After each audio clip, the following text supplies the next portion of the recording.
What's going on, guys? Amaze the Storyteller here, back at you with another video. Thank you guys so much for commenting. I really appreciate your comments. I love everything you guys are talking about, but one thing is abundantly clear to me watching you guys comment. And it's that most of you, not all of you, but most of you are really recent One Piece watchers. In fact, it's very clear that some of you guys haven't seen the full series in its entirety. I'm willing to bet that a lot of you commenting have started One Piece post time skip because that's when the animation's better. I get it. I get it.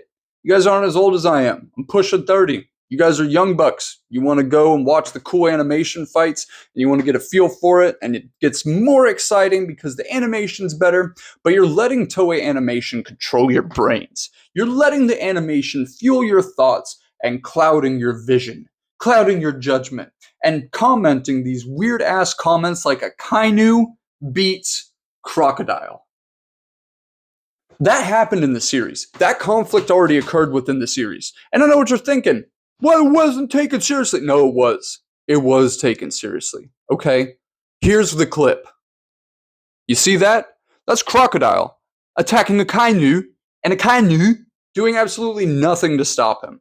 So saying something like King's curb stomps crocodile because a Kainu could be crocodile, like, dude, you're drawing so many parallels. And I'm not a One Piece debater, but you're turning me into one, okay? If you're gonna comment and debunk my theory that the 7 Warlords slap the Yonko commanders, which they do, most of them are either Yonko currently or they're Yonko commanders currently, okay? So they stomp Yonko commanders. Just letting you know, all right? Take Gecko Moria, who is, in my opinion, the weakest of the 7 Warlords. Not because his Devil Fruit ability is freaking OP, not because of any physicality where he was able to go toe-to-toe with Kaido until Kaido freaking stomped his crew by getting overwhelming power. No. No. Here's what happened, boys. Here's what happened to Moria. He lost his will. Same with Crocodile. They both got complacent.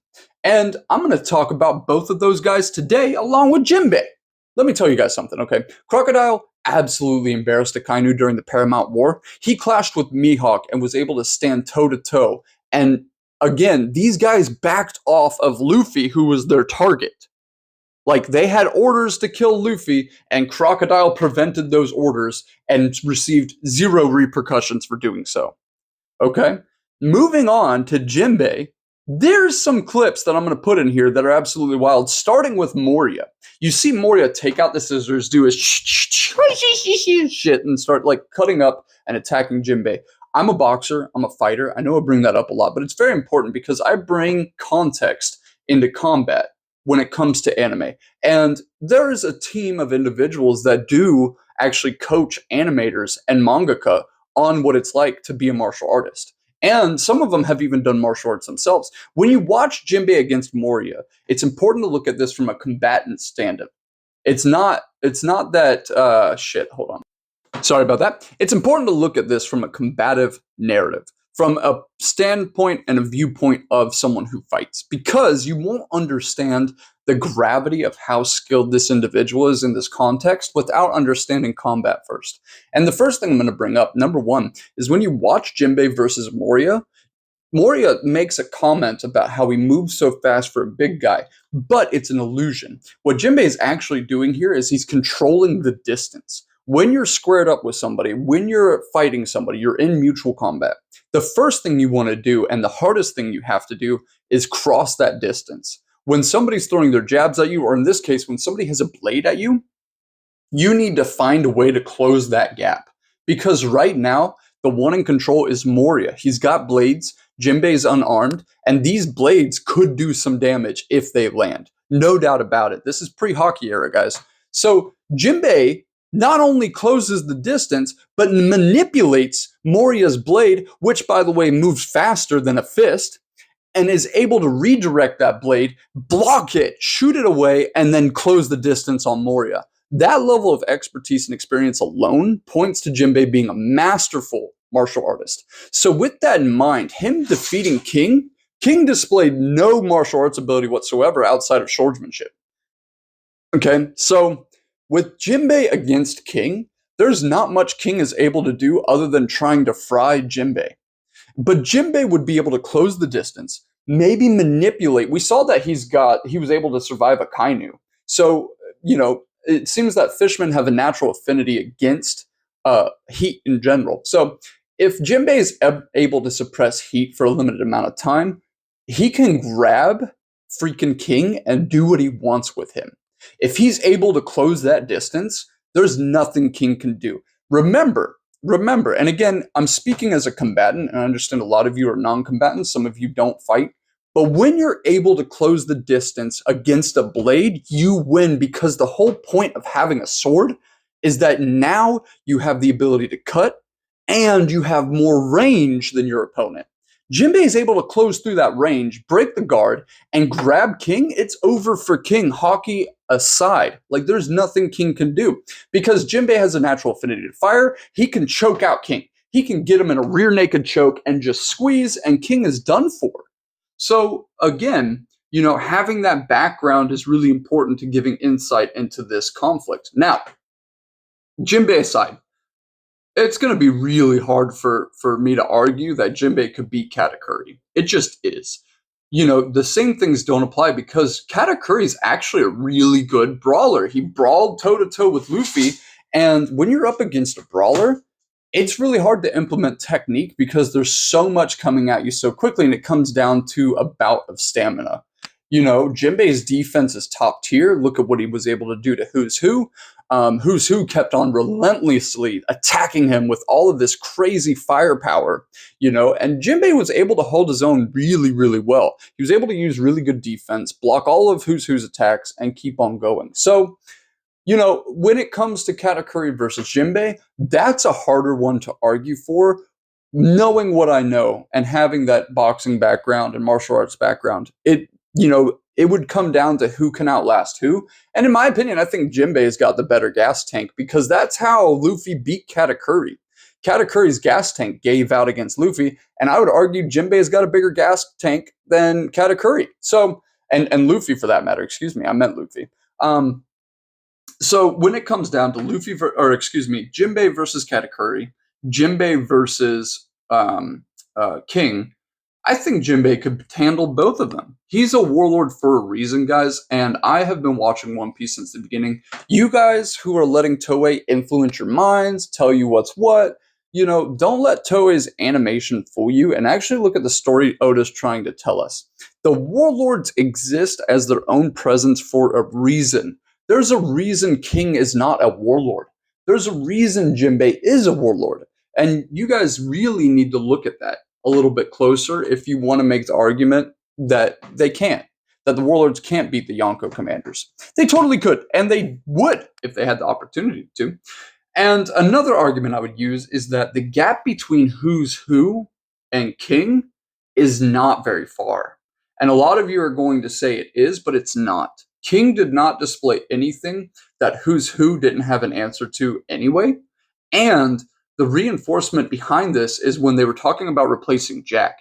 The reward that Toby Roppo would get if they performed a certain act, I don't remember what it is, something like maybe defeating Luffy or it was finding Yamato, that's what it was. If they found Yamato, they would have the opportunity to challenge Jack, okay? Now, I understand Jack's not the biggest fish in the sea, but the All-Stars respect Jack, and Who's Who was grinning like a mad lad.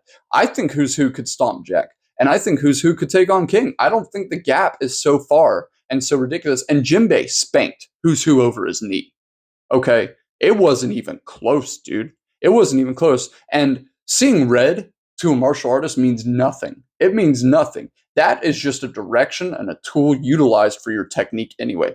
So, Jinbei versus Yonko commanders, Jinbei wins for those reasons. He's a master and a skillful fishman karate user. There's tons of techniques we still haven't seen from Jinbei, and there's no answers that the Yonko commanders have for Jinbei's martial arts. Katakuri being a brawler, I don't think he's got the stamina to keep up with Jinbei. So Jinbei would win in that regard, just to clarify. So we're moving on now to my favorite, Crocodile.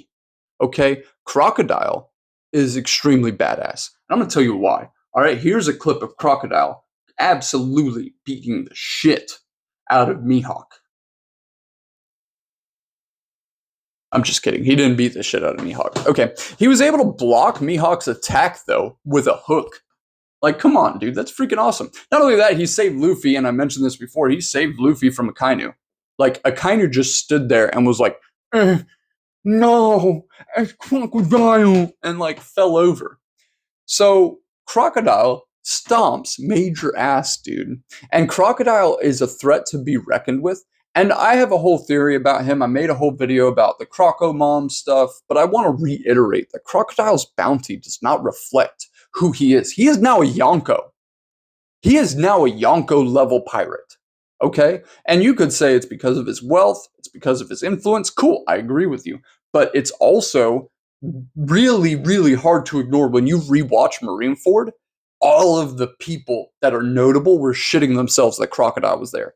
Garp mentioned it, Sengoku mentioned it, and Akainu was intimidated.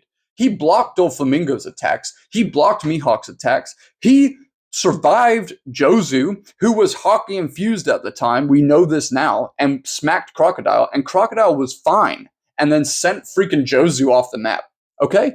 So Crocodile's way stronger than we give him credit for. I think the Warlords suffer from early pirate syndrome, where they were introduced so early in the story that we forget how strong they are now, and the animation's gotten better. Guys, it's been 20 years since some of these guys were even introduced.